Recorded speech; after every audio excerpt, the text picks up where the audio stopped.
So I'd like to welcome back Chef AJ for part two. Thank you very much for staying with us, Chef AJ. We were just talking about the interplay of sugar, fat, and salt in chef kind of preparations. And you mentioned that in terms of replacing fat, it's relatively easy. You know, we've got fatty foods like nuts and even avocados, and even beans can create this kind of mouth feel that we get with fatty rich foods. You've talked a little bit about date paste or date syrup that you make or you can purchase from a local convenience store. I know we've got many Asian stores that provide Arabic kind of date paste as well. We didn't talk about the salt side of things. So how do you get around the salt side of things, Chef AJ? Okay, How do you replace salt? okay. So, couple of things. Well, first of all, if a person is willing to go 30 days, usually it's about 30 days, and not add salt to their food, I know there's going to be some discomfort at first. It's not going to taste good, but after a while, they get used to it. Honestly, they do. We talked about the neuroadaptation with the whole milk versus the non-fat milk, but maybe to give another example is if you were to go to the movie theater and you arrived late, you would not be able to see immediately. Like you can't see in a dark room. But if you stay still in that theater, your eyes adjust to that new level of darkness and you Hmm. start be able to see and you find your seat.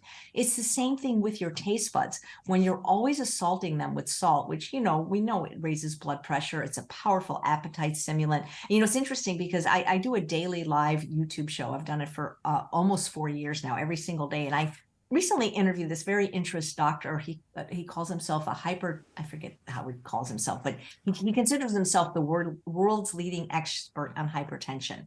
His name is Dr. C.E. Grimm. And what he says is where there is no salt, there is no high blood pressure.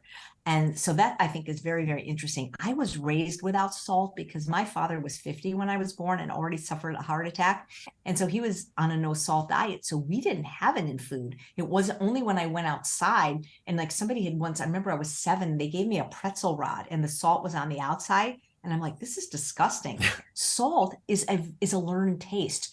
We only have taste. Okay, we have taste buds for different things, sweet, sour, salty, that kind of thing, but that is learned. So the only taste preference inherent in the human being is for breast milk. Everything else has to be learned. And so with salt, if you're used to eating a lot of salt, if you're eating less salt, of course it's not going to taste as good. But there's a couple of tricks. So for example, your taste buds for salt on your tongue sit right next to your taste buds for sour. So if you're eating something like greens are very salty. You won't know this if you're eating a lot of salt, but when you stop eating salt and then you taste things like celery, chard, those kind of things taste really salty because they're very high in sodium. You add a little bit of citrus like lemon juice or lime juice to them because your taste buds for sour sit next to taste buds for salt, it starts tasting really salty. There are salt substitutes. And by salt substitutes, I don't mean like the fake chemical ones. I think it's called potassium Yeah, chloride. right. There, yeah, there are companies, at least in the United States, I can't vouch for the whole world, but in the United States, there's companies like Benson's Table Tasty, Well Your World, Local Spicery that make spice blends that will knock your sock off. Like at Local Spicery, one is called Salacious. Benson's Table Tasty, Dylan from William. I mean, these are delicious and they don't have salt. So we're not telling people don't season your food or don't have flavor. You had mentioned to me before we started talking about a spice you tasted called hing for people that don't use onion and garlic. Hmm. And by the way, onion and garlic, if you can have them, I mean, they will help with the missing. So, for example, a lot of recipes, well, actually, I think everything starts with an onion. But if you saute an onion, and you don't need oil, by the way, I have many videos on my YouTube channel showing you how to saute without any oil. But when you saute an onion and caramelize it and have that as your base of your recipes, especially vegetable recipes, you don't feel so much like you're missing salt. For people that want to have salt, what I recommend to them is to use salt judiciously, the way that Dr. McDougall recommends. So instead of cooking with it, when you cook with anything, whether it's sugar, oil, or salt, it dissipates. Like you cannot taste it like in a soup recipe, because I've done this. I've done experiments where I've made a black bean soup with the oil, where we start with the oil and you saute the onion and the salt, and I made the other one, and either people couldn't tell the difference or they thought that the one without it tasted better, because when you cook with these things they dissipate. So what you want to do is if you're going to use salt, instead of putting it in the recipe, have the salt shaker at the table and then put it on top of what you're eating so that the taste buds on the tip of your tongue can taste the salt. I'm sure we all know people that when they order food or serve food, they don't even taste it and they salt it before eating it. To me, that is just an addiction. And, the thing is the more salt you eat, the more salt you want, the more water you're going to have to drink, and the more food you're going to eat, because salt is such a powerful appetite stimulant. Fresh herbs. Oh my God. Like if you take things like scallions, the green part of the green onion, and put that on food, any kind of fresh herbs, you can make food taste delicious without salt. That, I think, is the hardest for people, more than sugar and more than oil. I mean, it's interesting, isn't it? Because people, when they start eating low salt or no salt foods, tend not to find it very tasty. No, they hate it. They hate it, They right? absolutely hate They it. despise it. But then with it, like you say, if you stop for 30 days and then you go back to the same foods, you find them to be obscenely salty. So which is correct? The feeling after you stop the salt for 30 days, or the feeling that you've got at the moment? It's probably once you've taken a break. I think people, if they stop the salt for 30 days, they realize how much salt they were eating and how salt doesn't taste all that good. It's a lazy way to season. It is a preservative. That's why you find it in pretty much every processed food.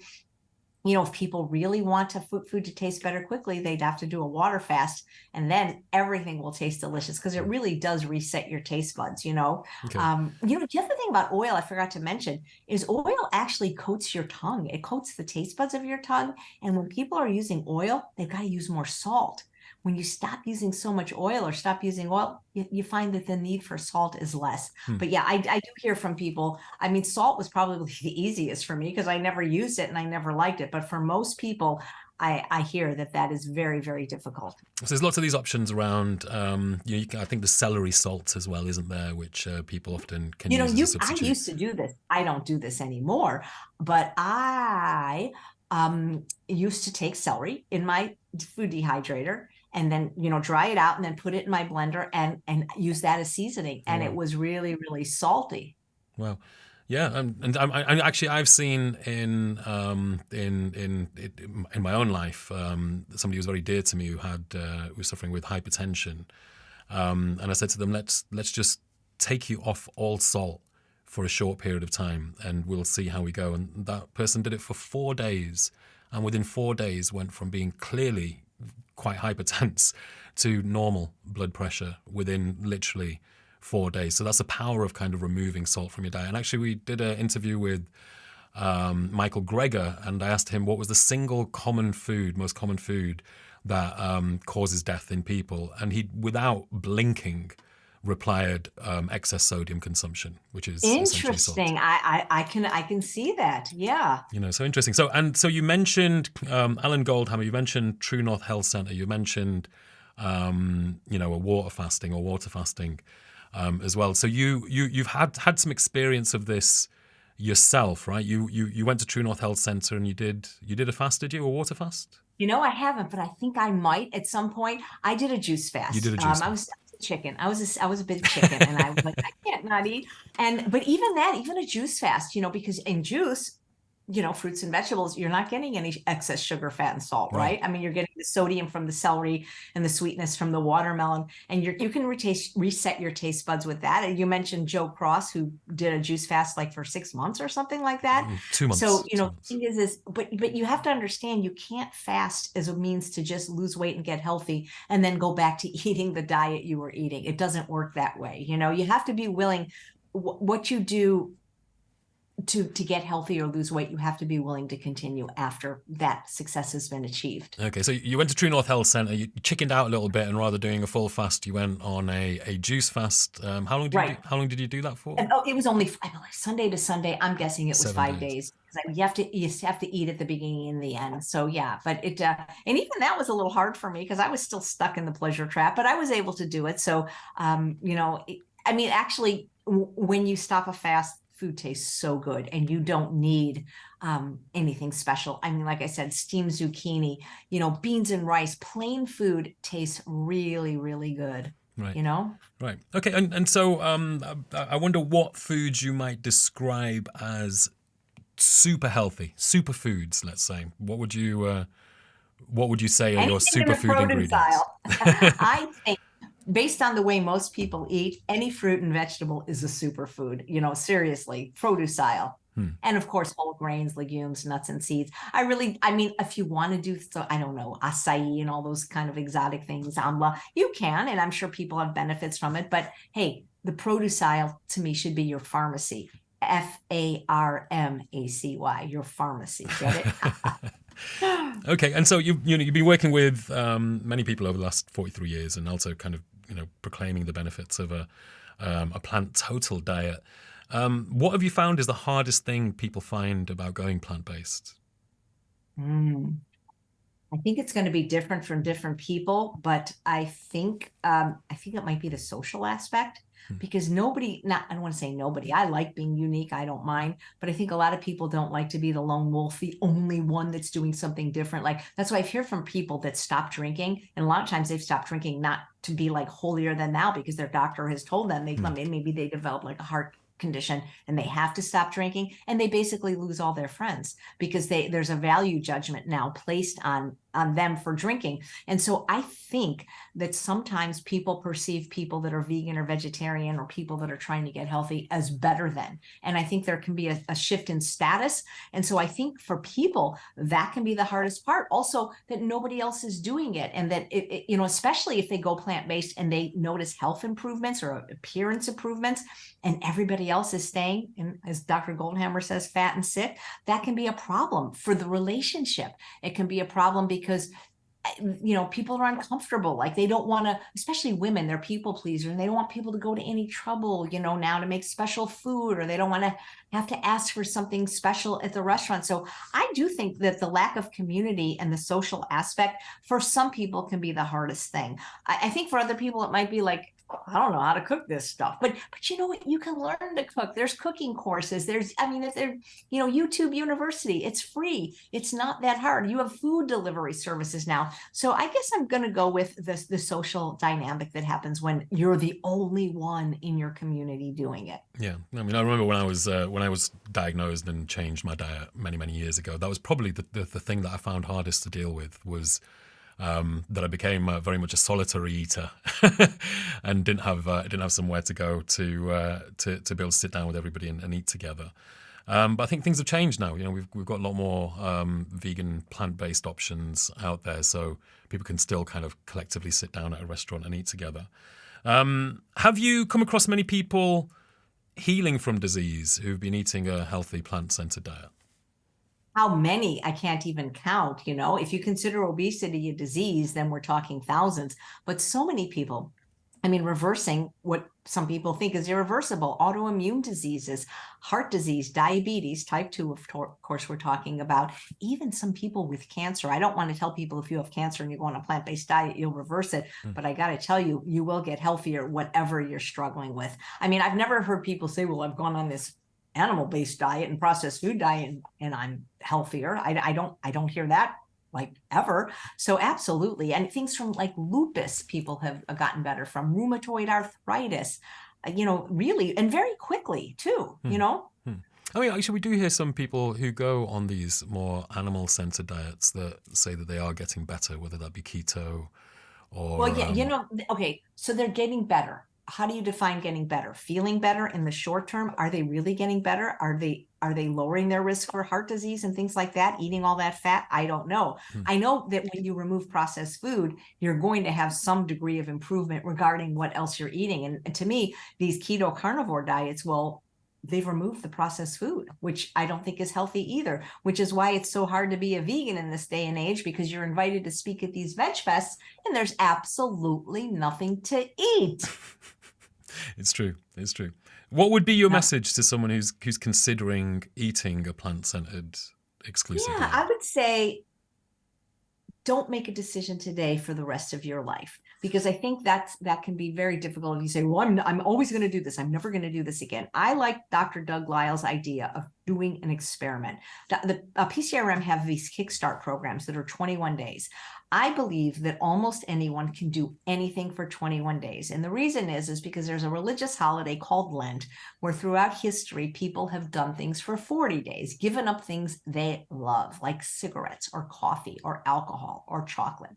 And they've done this for religious reasons. So 21 days is about half a Lent plus 1 day, and just do your best for 21 days to avoid the animal products and processed food. And I don't think people have to be necessarily as strict as I am, avoiding all the salt necessarily, but at least go 21 days without eating any animal products and see how you feel. If you feel worse on day 22, go back and, have your big map. But I've really never met people that felt worse. I mean, people have more mental clarity. If they've had acne, their skin clears up. They have more energy. They feel lighter without, we are not natural carnivores. I mean, look at these eye teeth. They're like, could you imagine biting into a cow and trying to eat it? No, we're not carnivores. We're herbivores. I'd struggle to catch a chicken, to be honest, Chef AJ. Never mind jump on a cow. So. Yeah. So I mean, think about our anatomy. I mean, Dr. Milton Mills talks about the biology of disgust, where he talks about we have very, very long digestive tracts. True obligate carnivores, their digestive tracts are very, very short. That's why people feel so sluggish when they eat meat and fat. Vegetables make you feel light, and it's just I just say try it. Try it for 21 days and see how you feel. That's what I would say to people. And don't make a decision today for the rest of your life. Just say for 21 days, I'm just going to try this and do a challenge, do an experiment, and then get back to me. Most people feel better. Whether they can keep it up, I don't know. But, the more plants you eat, I think the better your health will be, regardless of what else you're doing. So, Chef AJ, what are your kind of go-to foods? I mean, obviously, you're a chef. You love fine dining and cuisine, but maybe it's not possible to do that every day. So what are your kind of go-to soul foods, the kind of foods that make you feel happy? I like feeling full. I like feeling full, and nothing makes me feel fuller than potatoes, sweet potatoes, or rice dishes. And I eat them every day. I love to roast sweet potatoes, and I eat a huge, they call them white sweet potatoes. I like them better than the orange ones because they just taste better to me. And I will eat a huge one every day for lunch with some kind of vegetables like broccoli. I make all kinds of delicious salads with oil-free dressings.